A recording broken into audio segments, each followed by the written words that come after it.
Welcome to Pindar Poetry. We hope you learned something new. You start by gathering essentials and taking the first actionable steps. Install Azure CLI and Functions core tools, then sign in with Az login so your commands map to your subscription.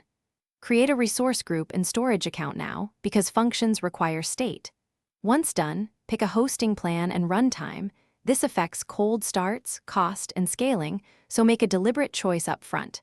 Now you have the environment ready. Let's scaffold the function project and write the initial handler.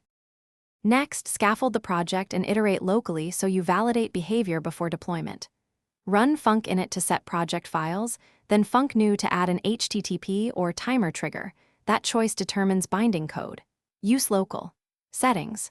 JSON to store keys and connection strings. This mirrors Azure configuration without leaking secrets. Start the host with func start and exercise endpoints. If you need remote callbacks, expose localhost with ngrok. Make sure to run unit tests. Finally, deploy and lock in configuration, then validate in production.